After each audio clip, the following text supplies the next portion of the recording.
Assalamualaikum warahmatullahi wabarakatuh. Perkenalkan, nama saya Agus Rahmat, NPM C1C021029 dari kelas A internasional.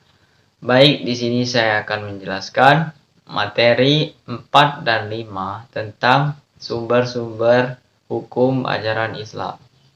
Yang pertama yaitu pengertian sumber ajaran Islam. Sumber ajaran Islam adalah sebuah pedoman atau landasan hidup umat Islam untuk melaksanakan syariat Islam, hukum yang ada di Al-Quran, dan juga seluruh perintah-perintah Allah serta larangannya. Sumber ajaran Islam ada 3, yaitu Al-Quran, Sunnah atau hadis, dan ijtihad. Yang kedua, kedudukan Al-Quran sebagai hukum Islam. Al-Quran adalah sumber pokok ajaran Islam.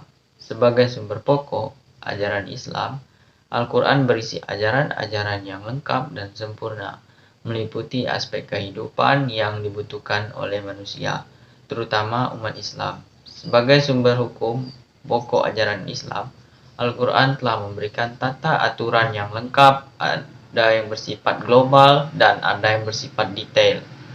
Al-Quran juga mengatur manusia disertai dengan konsekuensi-konsekuensi demi terciptanya tatanan kehidupan manusia yang teratur, harmonis, bahagia, dan sejahtera, lahir maupun batin. Kemudian kedudukan Al-Quran sebagai hukum Islam pertama yaitu supaya manusia dapat mencapai kebahagiaan dan kesejahteraan hidupnya, maka hendaklah manusia selalu berpegang teguh pada prinsip-prinsip dasar ajaran dan kaidah-kaidah hukum yang bersumber dari Al-Quran sebagai sumber utama dalam rangka menyelesaikan permasalahan umat Islam. Setiap umat Islam mengembalikan semua permasalahan kepada sumber utama hukumnya yaitu Al-Quran, dan juga sumber kedua yaitu hadis atau sunnah Rasulullah SAW.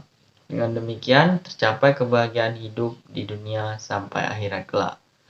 Yang ketiga, keistimewaan atau bukti kebenaran dan keutamaan mempelajari Al-Quran. Keistimewaan dari Al-Quran adalah sebagai kitab penyempurna dari kitab-kitab Allah sebelumnya, yaitu Taurat, Zabur, dan Injil. Dan juga Allah menjamin keaslian Al-Quran dari diturunkannya sampai ke akhir zaman. Keistimewaan lainnya adalah segala yang dituliskan di Al-Quran itu akan benar-benar terjadi. Bukti dari kebenaran Al-Quran sudah sangat jelas pada setiap lembarnya. Kita ambil contoh saja mumi Fir'aun yang ditemukan pada zaman sekarang. Dan itu sudah ditulis dalam Al-Quran 1400 tahun yang lalu. Bahwasanya Allah akan mengutuhkan mayat Fir'aun untuk menunjukkan kekuasaannya kepada umat manusia. Keutamaan mempelajari Al-Quran. Yang pertama, mendapat pahala dan kebaikan. Yang kedua, mendapat syafaat di hari kiamat nanti. Yang ketiga, mengangkat derajat kedua orang tua. Yang keempat, meringankan masalah hidup. Dan yang kelima, Al-Quran sebagai cahaya hidup atau pedoman hidup. Keempat, pengertian as-sunnah dan pembagiannya. As-sunnah secara etimologi adalah jalan yang ditempuh, sedangkan secara terminologi adalah segala sesuatu yang bersumber dari Nabi Muhammad SAW, baik berupa perkataan ataupun pernyataan di dalam masalah-masalah yang berhubungan dengan hukum syariat. Hadis menurut bahasa adalah baru, sedangkan menurut istilah, hadis adalah segala sesuatu yang disandarkan kepada Nabi Muhammad SAW, baik berupa ucapan, perbuatan, atau penetapan. Hadis Nabi merupakan sumber ajaran Islam yang kedua setelah Al-Quran. Hal ini dikarenakan hadis merupakan penafsiran dari Al-Quran, praktek atau penerapan ajaran Islam secara faktual, mengingat bahwa pribadi Nabi Muhammad perwujudan dari Al-Quran yang ditafsirkan untuk manusia, serta ajaran Islam yang dijabarkan dalam kehidupan sehari-hari. Sunnah atau hadis berdasarkan definisi menurut para ahli dapat dibedakan menjadi 3, yaitu sunnah kauliyah. Sunnah qauliyah adalah perkataan Nabi Shallallahu Alaihi Wasallam yang didengar dan disampaikan oleh seseorang atau beberapa sahabat kepada orang lain.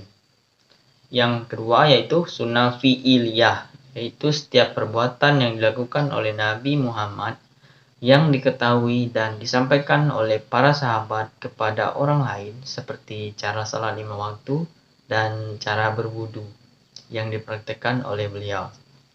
Yang ketiga yaitu sunnah takririyah, yaitu sesuatu yang timbul dari sahabat Nabi Muhammad SAW yang telah diakui beliau, baik ucapan maupun perbuatan. Yang kelima, kedudukan as-sunnah sebagai sumber hukum Islam. Sunnah atau hadis memiliki kedudukan yang penting di dalam agama Islam, yaitu sebagai sumber hukum yang kedua setelah Al-Quran. Tidak semua masalah agama ditemukan pemecahannya di dalam Al-Quran. Oleh karena itu, banyak dari para ulama merujuk kepada sunnah atau hadis sebagai acuan hukum kedua setelah Al-Quran. Secara historis atau sejarah, istilah sunnah kemudian disamakan dengan istilah hadis. Ulama muhaddisin pada umumnya mengkaitkan antara sunnah dengan hadis, yakni semua perbuatan, ketetapan, dan sifat-sifat Nabi Muhammad. Maka ulama memandang atau menyatakan bahwa sunnah dan hadis dapat dijadikan pedoman atau acuan kedua setelah Al-Quran. Yang keenam, fungsi as-sunnah terhadap Al-Quran. Yang pertama yaitu mempertegas hukum-hukum dalam Al-Quran. Maksudnya di sini yaitu untuk memperkuat hukum-hukum yang telah sempurna di dalam Al-Quran. Contohnya, saat melakukan sholat, seseorang terlebih dahulu harus berwudu. Yang kedua, memperjelas secara detail isi kandungan Al-Quran. Maksudnya di sini seperti contoh di dalam Al-Quran menjelaskan kewajiban kita umat Islam untuk salat 5 waktu. Tetapi di sunnah atau hadis menjelaskan tata cara salat yang baik dan benar sesuai ajaran Rasulullah SAW. Yang ketiga, menetapkan hukum baru yang tidak dimuat di dalam Al-Quran.